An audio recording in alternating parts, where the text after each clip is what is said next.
Hello everybody and welcome back to the channel. I am Abe with MysticGenMara.com, a small town mystic from the middle of Idaho. And tonight we are going to hop into the subjects along the lines of occult with a little bit of crochet talk here at the beginning. And the gentleman I would like to introduce you to tonight is actually one of the first ceremonialist occultists that I personally ever read about. He kind of opened the door for a whole bunch of other ones that came after him. But I have started, if I can do a new shawl, which I won't be able to work on while I'm reading this because I don't have my lighting correct here yet. But it is a lacy little shawl. This is just the very beginning of it. And it's using this yarn that's actually 4 strands. And I mean, it's like a 4-ply, but it's actually like 4 separate strands. So it makes it a little bit more tricky, and when the lighting is low, it makes it more difficult to try to work with without seeing it. So I will not be working on that tonight, but it's a cotton shawl, and as I progress with it, I will show it on here. Hopefully with day job and everything else I've got going on, I will have that done by the end of the month. So we will see. Anyway, back to the story at hand. We are talking about S.L. MacGregor Mathers. So this is not someone who is associated in any way, shape, or form with anyone with Christianity, which has been the last couple of weeks of the occult and crochet concept.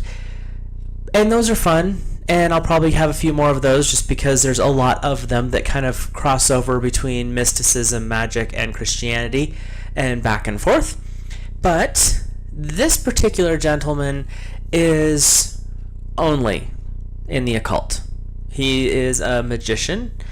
He was a founder of a lodge, one of 3 founders of a lodge, and someone who actually helped introduce us to another gentleman, which I will be speaking about in a longer form video. I might even make it a 2-parter, just because his life was a lot more fascinating than I think anyone realizes today. But we'll get into all that here in a minute. So, S.L. MacGregor Mathers, or as he was born, Samuel Lytle Mathers. A name that is known pretty well in certain circles, but outside of ceremonial magic circles, pretty much an unknown. And this was one of my first forays, like I said, into the concept of ceremonial magic. And we'll talk about his the book that started it all for me in that department here in a minute. Samuel Lytle, my program changed the word. Samuel Lytle MacGregor, or Little MacGregor, Liddel Mathers, or S.L. MacGregor Mathers, was born in January of 1854 in an area of London called Hackney in England. Originally, he did not have the name MacGregor. That was added, let's just say he was trying to get some clout, and so that was added later. His parents were William Mathers, and he died when he was just a child. What's weird is I could not find any reference to his mother's name whatsoever. So in most cases where that happens, especially in this time period, it's because she was like the stay-at-home mom type, and for all intents and purposes was rather unimportant or not really special. History is weird with certain ways that they have approached women, especially during this time period. But after Samuel's father had passed, he lived with his mother in a town called Bournemouth, or Bournemouth. I heard it both ways. So, he attended Bedford School and eventually worked as a clerk in the same town. But once his mother passed away, and this was kind of the start of his financial issues, he moved to London. One thing that I will point out here is most of the occultists from about the mid-1700s to about 1950-ish, so about 200-year window here, they would get so focused on their craft, on the art, on the mystic aspect of what they were doing, that a lot of them ended up in poverty at a very young age and remained there throughout their lives. They would have these weird spikes where they'd be really popular, really successful, but then it would drop off again because they went back into their occult studies and forgot that, they have to pay the bills. It's an interesting time period to look over. But this was the start. When his mother passed away, this kind of sent him into a little bit of a financial spiral. From what I have read and seen about Mathers, he was interested in symbols and mysticism from a very young age, and from what I could gather, this was like to the chagrin of his parents. Like, he's out there counting birds to tell us what tomorrow's weather's going to be like, or he would notice symbols in the patterns of the cobblestones or the bricks in the walls, and he was always noticing symbols and signs, and just kind of an obsession with his. And oddly enough, from, again, what I could gather, because when he was a kid it wasn't as spectacular, but from what I could gather, his signs and symbols readings were pretty accurate, for a kid. So there's that. So where did the name MacGregor come from, this little clout chaser? Mathers claimed that he was descended from the Highland Scottish heritage, a royal clan of the Ian MacGregor of Glenstray, a Jacobite that was given the title by Louis XIV. During this time, you could make claims with minimal proof, and there was minimal proof. I have tried to look into this connection, but the only connection I could find was him making the claim. So if maybe it was on his mother's side. Again, his mother wasn't named, so there could be distant cousin, third time removed connection there, but I could not find one. Mathers was a bit of an oddity during his life. Most of these people they stood out from the crowd. It's unlike today's time period where being odd is a badge of honor. During this time, this was because of their studies, because of the things they were learning and researching. They stood out because they were not following the religious norms of their time, which was not something you really wanted to stand out for during a lot of this time, because even though this was well after the burning period, being interested in the occult was risky to your social status, to your personal status, to your possibly life. It was just not something you wanted to stand out for, and Mathers did stand out. He was a practicing vegetarian from a very young age. I believe he started cutting meat completely out of his diet when he was about 13, 14. And there's a modern claim. I have zero confidence in this claim, but there was a modern day claim that he was an ardent, militant vegan. There is absolutely no evidence of that. That is something that has been added recently because people are trying to gain clout as being, well, to be spiritual, you have to be... Stop. Let me just give you a heads up. Spiritualists swear too, so having a little bit of meat's not going to hurt them. But he did choose the vegetarian lifestyle on his own accord. And he hated smoking. He felt that using animals for science was a horrific ideology. He had the view, and this is an interesting take for this time, that everything that had a heartbeat had a soul. Again, that was not a common thought process in late 1800s.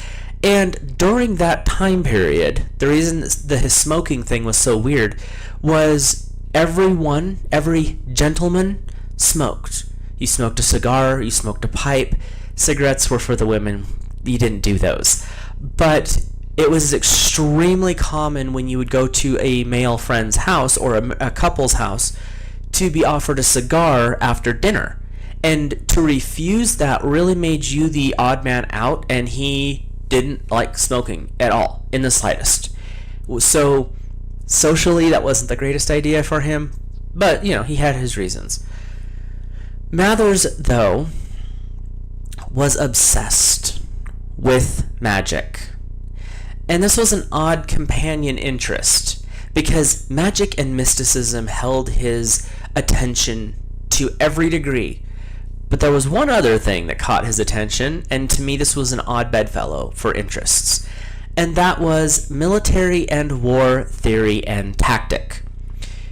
He translated one of his first works that he translated, and this has kind of helped make his name in the military community at the time, was he translated a French military manual in 1884. He was that obsessed with the military as well.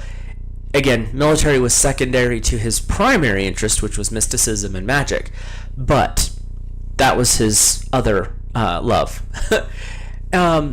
His eccentricities grew and shifted through his life. When he was younger, they were very odd for a young person. As he got older, it got worse. There was no mellowing with age. He just got weirder with age. But that also was something that benefited him in the long run. Samuel was introduced to a Freemason group by an alchemist friend of his, again, still into the mystic, by the name of Frederick Holland. He was then initiated into, and I had to double check this through 3 or 4 different sources because it didn't make any sense to me, but he was initiated into the Hengist Lodge 195, it's a Freemason lodge, in 1877. Less than a year later, he had ascended to a Master Mason status. So in 1877 he joined, and in 1878 he'd actually ascended. From what I could see, it was an approximately 7 to 8 month period of time. That is extremely fast to move through different levels within the Masonic Lodge. But he was smart, he was cunning, and he loved rituals.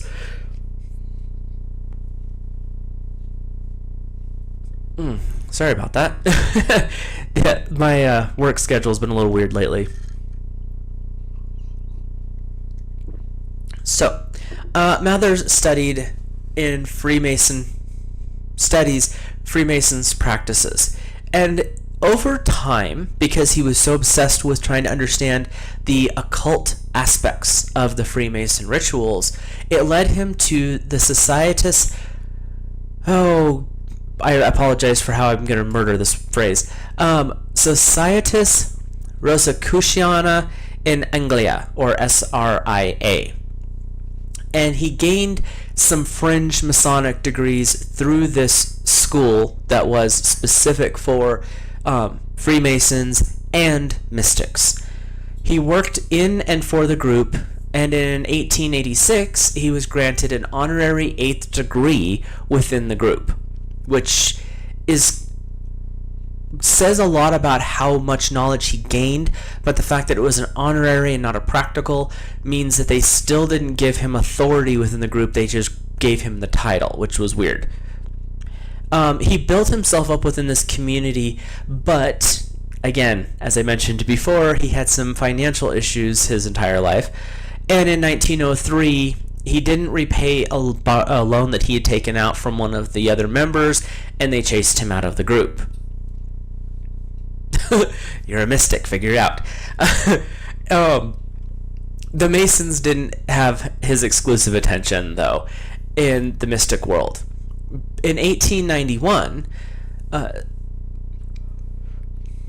Mathers took over leadership of a group that he had joined and founded in 1888. This group was the Hermetic Order of the Golden Dawn. The Hermetic Order of the Golden Dawn was the very first, to my research, in a public way, known esoteric lodge. And, oddly enough, Mathers made it very clear when he helped establish the order that women were allowed to join and participate His view, and this was an extremely odd thing at the time, today it's pretty common, but during the time this was unheard of. There needed to be a balance of masculine and feminine energy within a group. To have the rituals, the rites, and the magic work best, women had to be involved. Their energy was a beautiful and complementary balance to the men. There was also some theory, I found one reference in a letter, that he was also okay with gay men being involved because they also carry a more feminine energy.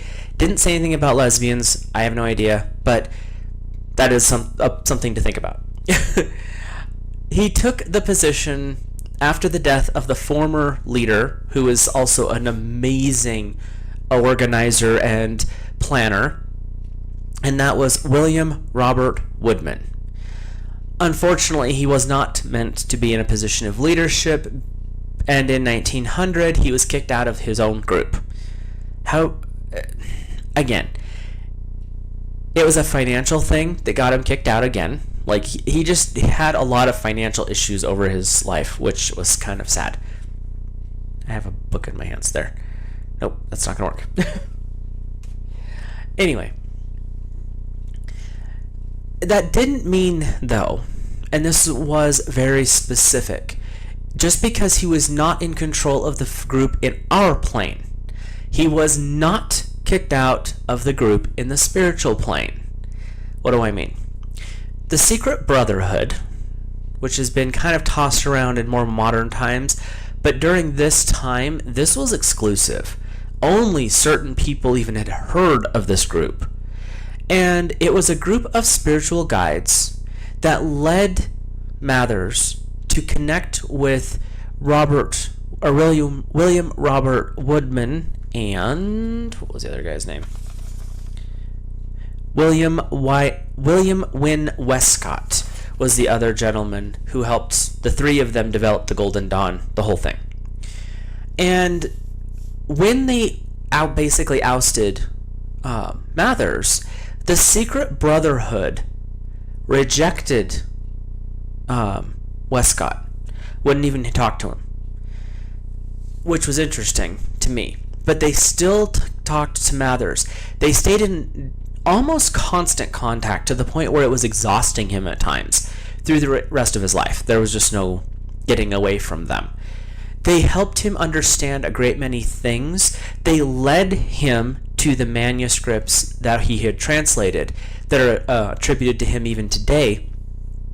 And he was the primary author for the rituals within the Golden Dawn. He also wrote grimoires, translated grimoires, which are books of magics, generally demon summoning, and I will not reference those here just for safety's sake.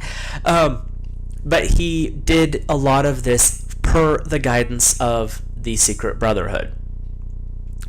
It was during the time when he was in control, the leader of the Golden Dawn, which was approximately a 10-year period, give or take a year, where he met a young occultist, a young, very, very knowledgeable, a very quick learner, but a young occultist named Aleister Crowley.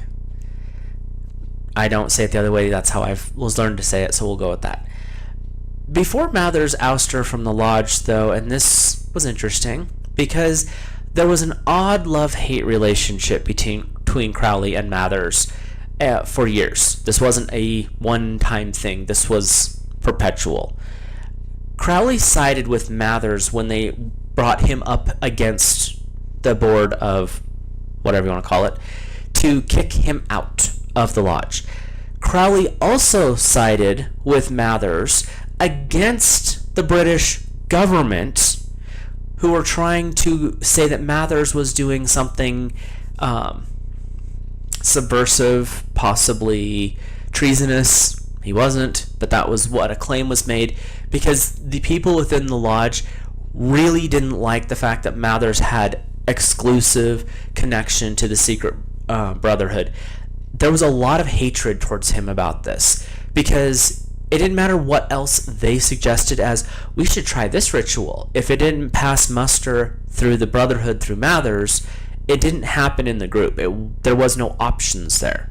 And people hated that because they wanted to turn the Golden Dawn into something completely different.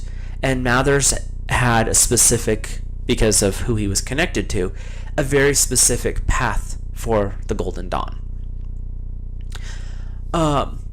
But shortly after Crowley had sided with him, Crowley was unique in this respect. Only about 5 people at this time had ascended from level 1 to level 10 within the Golden Dawn. Most of them got stuck around 5-6, and they stayed there.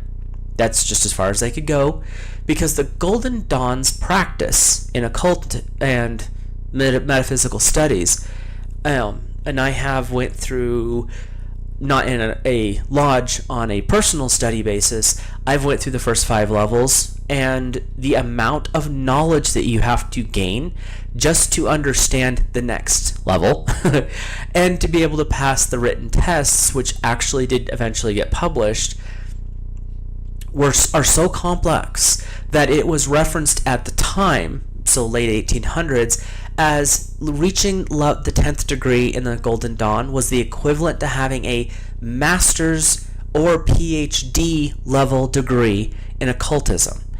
It wasn't just summoning demons. It wasn't just meditation. The Golden Dawn was developed to be a university for magical and spiritual studies.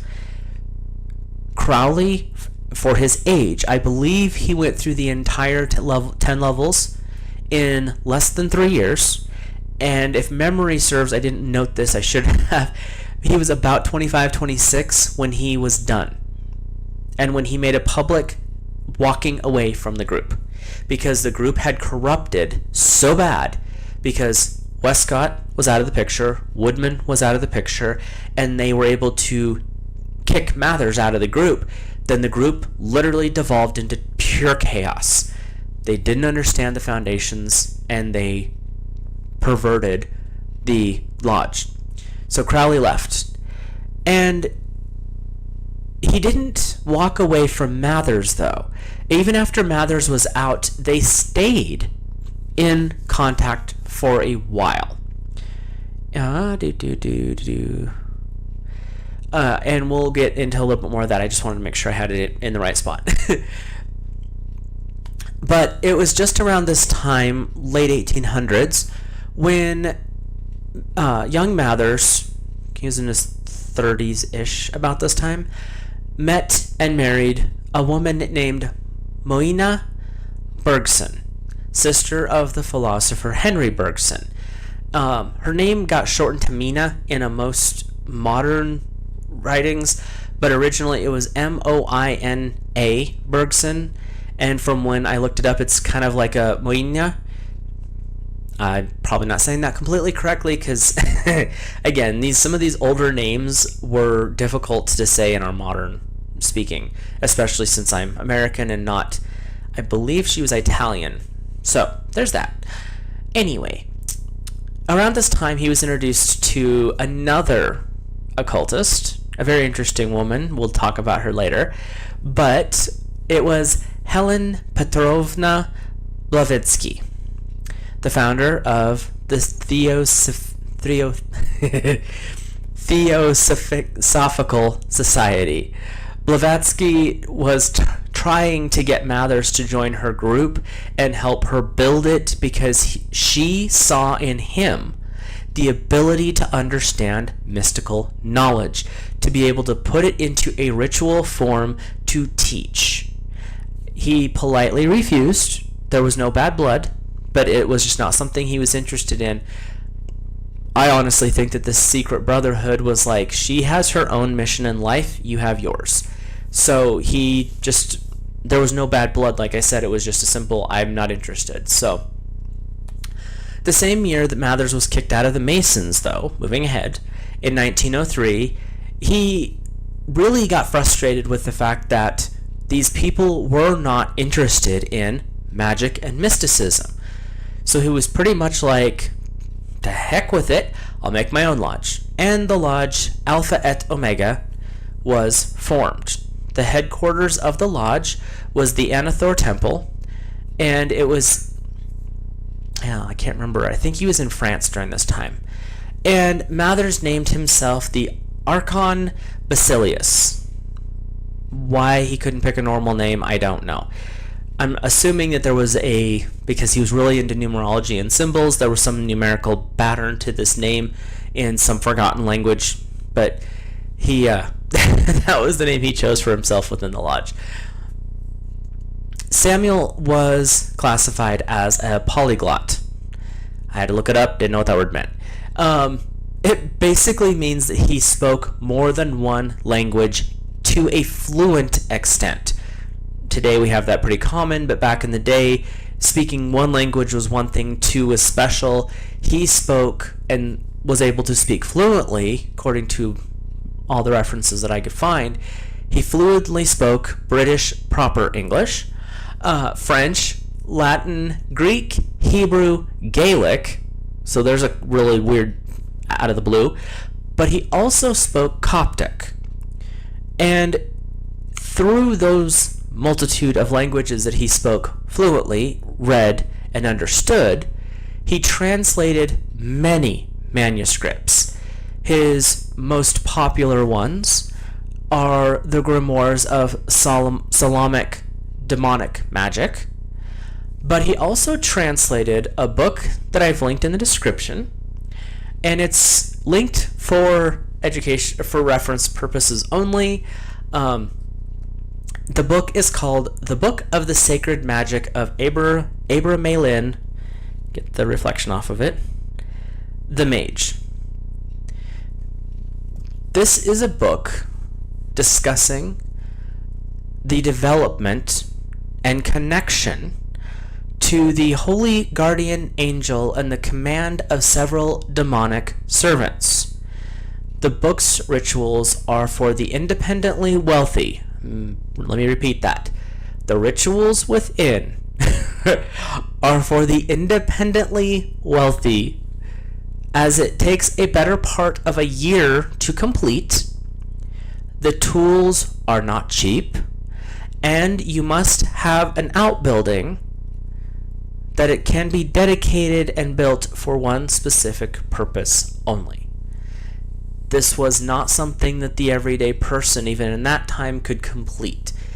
And like I said, I linked the book in the description for reference if you just want to kind of look through it and get an idea of what they're talking about. If you've heard me on other videos, you'll know that I talk about high magic, low magic, ceremonial magic versus common or Wicca or witchcraft. Ceremonial and high magic is named that because its purpose is of a spiritual nature. You are there for a purpose of gaining access to spiritual knowledge and higher faculties. When you talk low magic, you're talking day-to-day needs, paying the bills, finding love, things like that. And so those tools and resources tend to be a little bit on the lower price range. The more common person used them, therefore they were classified as low. This book would be classified as high magic or ceremonial magic, and the requirements were massive and not cheap. So, just as a heads up. And it is a fascinating book. The first about a third of the book is a history lesson. And it's kind of giving you an idea of what access to the Holy Guardian Angel can do. Then there's a section on how to procure the supplies, how to build the temple, and basically how you need to be. And then there is the actual excessively long ritual. This is a daily ritual that goes on for a long time. And you do not, this is the thing with a lot of ceremonial work, and this was something that I will say Mathers was kind of almost attacked, like verbally, sometimes maybe emotionally, psychically attacked even, because in his translation of this work was actually a 14th century manual. They talk about to be able to achieve full connection with your holy guardian angel, you actually have to gain full command over the lower energies, the demonic selves, if you want to call them that. Freud would call them the lower aspects of your consciousness. Let's be serious here. We're talking about conjuring demons. And to access fully your holy guardian angel, you go through this exceptionally long ritual, make the initial connection. While you have that initial connection to anchor it, you actually have to go through the process of calling up, gaining control and command over demonic forces. There was not one without the other. You had to do both. And that was why this particular book, like I said, for reference purposes is great. But in practical use, I will not advocate for using it, period. Just because it is a risky endeavor. If you failed, and this was brought up in the book, this is also something that Crowley talked about in some of his writings. If you fail in this endeavor, the likelihood of you being cursed, if not dying, was pretty high. That's the reason most people, even today, have never actually attempted this ritual. They'll connect to their higher self, but that is not the same thing, just so we're clear. Again, if you're looking for something to kind of get an idea of what this concept of ceremonial magic or high magic is, this was a good reference point. Like I said, it's not something that I would advocate ever practicing, but it is an interesting read. Just as long as you don't get nightmares. I will not, just because of not everything that Mathers translated was meant for the public. It's public now, but it was not meant for that. It was meant for highly trained ceremonial magicians within a lodge. So I'm not going to reference any of the rest of the books that he's written. This one in particular is one that, just for the fascinating aspect of the time, is worth reading. The other ones, not so much. So, back to the life of the occultist. Crowley did eventually split from Mathers. There's some interesting stories that they had a spiritual battle during the split. And when you read how Crowley spoke about Mathers towards the end, in Crowley's writings, there was a level of respect, even if they were no longer friends. What was kind of the final straw was Crowley had a quarterly, give or take a month or two, magazine called The Equinox. In it, he would talk about rituals that he'd done, meditations, songs, poetry, kind of just like a metaphysical newsletter for every 3 to 4 months. In it, he actually published, against Mathers' request, several of the Golden Dawn rituals. Crowley saw the same thing that Mathers did, that the Golden Dawn was crashing and burning in an extremely rapid rate, and he was not about to let these rituals disappear. When this happened, Mathers, this is according to Crowley, Mathers sent a psychic vampire after Crowley to weaken him. Crowley was in the height of his power during this time. He was in his mid-30s, late 30s, and basically returned fire with a legion, is the term that was used, of demonic forces. Mathers immediately recalled his psychic vampire, and that was the end of their friendship.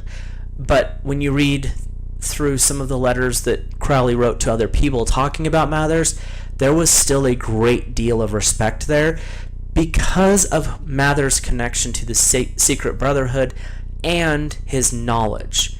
They really weren't friends after their little spiritual war, but there was still a great deal of respect there. And once again, after pretty much losing everything, including almost getting ousted from his own lodge that he started, Mathers passed away in November of 1918 in his kind of his heart home of Paris. The cause of his death was unknown, and this to me was weird. His burial site, as of today, is unknown. He was very secretive to the very end of his life. His wife said that after his death, his wife said that his death was because of the constant communication with the secret brotherhood. They asked of him so much, so constantly, day and night, that they burnt him out, and that's what caused his passing. Again, what's weird is there's only her word that he ever passed. Not saying he's still alive today, but you never know. But there was also no reference to a burial site that I could find in any of the works that are out there. Just, that was to me weird. Anyway, Crowley did make a comment that he watched the Golden Dawn decline in the same path that Mathers' health declined. This is the reason I know Crowley did not walk away from Mathers completely. They just were not friends. The only thing that saved the Golden Dawn was the fact that Crowley was willing to break an oath of secrecy to publish some of the works. And Crowley, thanks to his devil-may-care attitude about rules in general, had a secretary that actually took over the leadership of the Hermetic Order of the Golden Dawn, and would eventually publish every single rite that they had. It started off in a book, 4 volumes. It has been compiled into one. It is one of the largest books of ceremonial ritual magic because, like I said, you're talking about, I'm going to learn how to cast a circle. This is like, you're building a temple, let's go. So there's a lot of information in this book. And we will talk about that particular gentleman again at a later date. Mathers' legacy was almost destroyed by low-quality leadership and a board of mystics who were more interested in amorous endeavors and drugs than they were about spiritual pursuits and the perfection of consciousness. He didn't like the fact that they were teaching his rituals as a debased, vile practice. The things that he had achieved, learned, and translated were meant to be spiritually uplifting, were meant to be healing to the soul, for growth. He saw the world in the concept of the spiritual. He dedicated his entire life to developing a way to awaken the spiritual and the psychic aspects of ourselves, gaining power over the self, and by gaining mastery of the self, gaining mastery over the lesser entities, animals, demons, fill in the blank, only to fall prey to the very thing he was trying to conquer. He died in poverty at the age of 64. He and his wife influenced the tarot. If it wasn't for his specific work, and I am being very blunt here, with the study of symbols and of the far back versions of the tarot, he kind of compiled the knowledge into a more kind of what we would see today. He didn't finalize it though, and that was one of his biggest mistakes in my mind. He took the loose pieces of this tarot information, and Arthur Waite, and I completely lost her name, last name was Smith, were the ones that compiled it into the actual set of cards we have today, the Rider-Waite tarot deck. Mathers started the process, they finished it.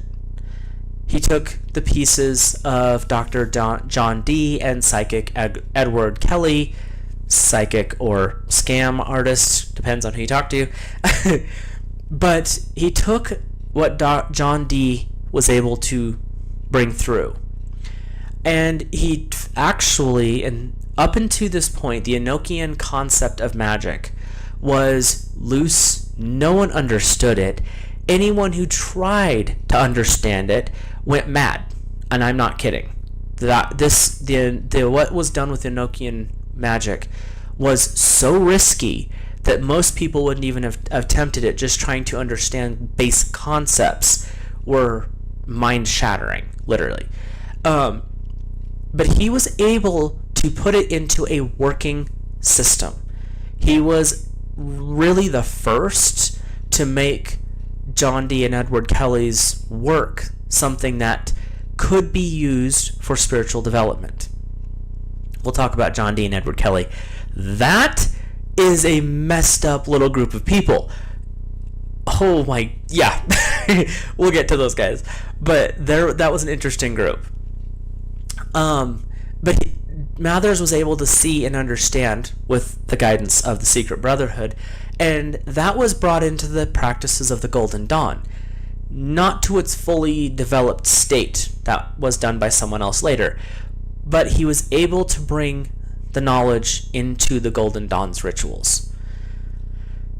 Crowley, though, took what Mathers did with Enochian magic and ceremonial magic and expanded that knowledge tenfold. Crowley practiced deeper, further, and probably more intensely and dangerously than any occultist in history.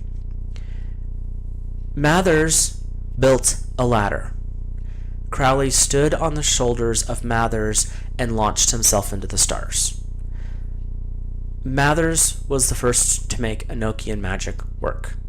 Mathers was the first to understand the concepts of the Holy Guardian Angel. He saw a reason and a path to developing the Golden Dawn. Now, this part bothers me because after Mathers' death, after Crowley pretty much washed his hands of the Golden Dawn, it devolved into pure chaos for years. And today, we have fractured lodges. The only one that I know for a fact can be traced back to Mathers, Woodman, and Westcott is the group that was basically saved from extinction by a gentleman, Crowley's secretary, Israel Regardie, and his direct disciples, the ones who currently are in control of this lineage lodge, and that is Sheik and Tabitha Cicero.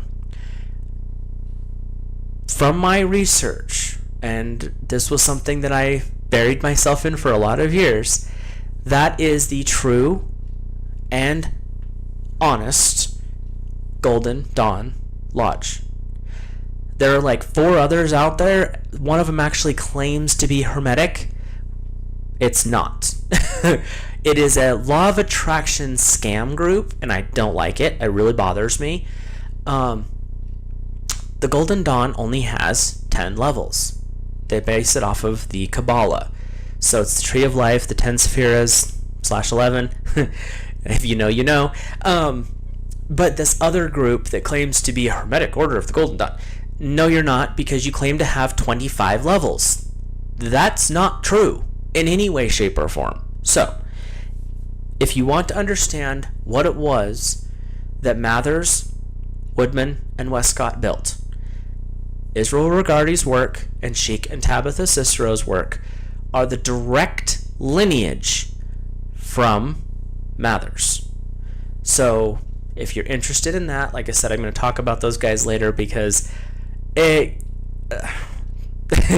more you delve into this, the more crazy it gets, and it will take you into roads where you're like, how did I end up here? But I'll go into that at a later time. But just so you're aware, there are other lodges out there that claim the title of Golden Dawn. There's only one that actually still possesses the original knowledge. So, what do you think? Have you ever heard of this particular occultist? I would be interested to see comments or thoughts in the comment section below. From what I brought to you today, which was kind of a chaotic mess, but his life was a chaotic mess, what do you think of him? Was he really somebody that you would have probably been able to hang out with? His eccentricities, his obsession with symbols, his obsession with needing to understand the world around him in a spiritual sense. He got into some dark practices in his life. I'm not going to defend him. he did go down some dark paths, but his goal is what we would call today the goal of ascension, of spiritual enlightenment, spiritual growth, building yourself into the spiritual world at a high frequency, and feeling that this knowledge needed to be brought into the world. He was an accomplished magician, actual magician, not an illusionist, an amazing researcher. Even today, some of his military works that he had researched, that he had translated, are still referenced. Not as much as they used to be, but there's still some references there. And he is credited with writing almost every single ritual in the Golden Dawn's practices. He didn't design the temples, he didn't design some of the outfits, but when it comes to the magic and the rituals, that was his thing, and he did an amazing job. He was a very private man who, outside of a few circles, has been lost to history. Let's see. Because I had a couple of pictures and I spaced it and didn't get them brought over here, so we'll do that now. But he was a very interesting person. He had some very dark periods of his life. He had some very intense struggles. He never shied away from being who he was, though, and that was the part about him that was... Oops. Oh, no, not me. Don't move me. Just a second. Sorry. There we go. He was a very interesting character. When you look at him, he was exceptionally unassuming.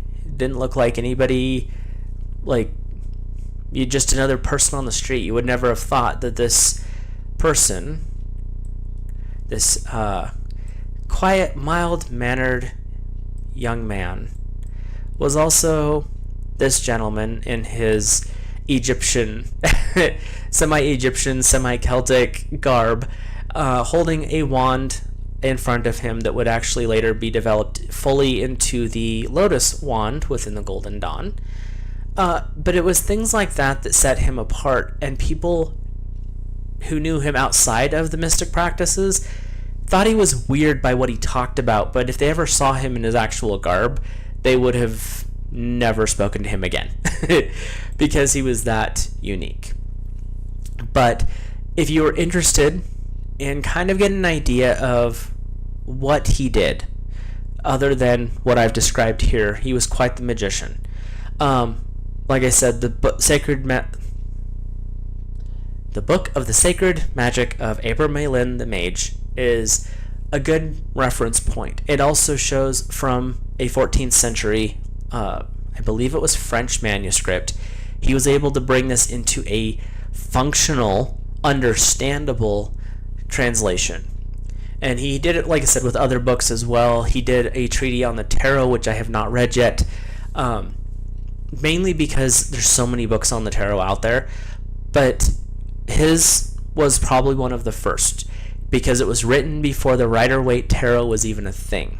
So, when we talk about tarot and its history, he actually played a pretty important role, but again, was forgotten in his roles. He brought ceremonial magic from the Dark Ages, of hidden away, locked away in 2 lodges. He was literally one of the first people to demand that women have the rights to be active in a lodge.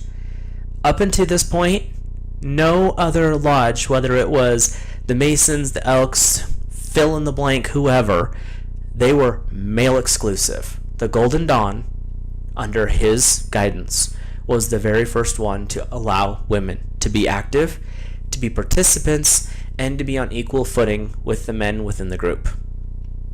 And in a time where women, in a lot of cases, were literate minimally, that was huge.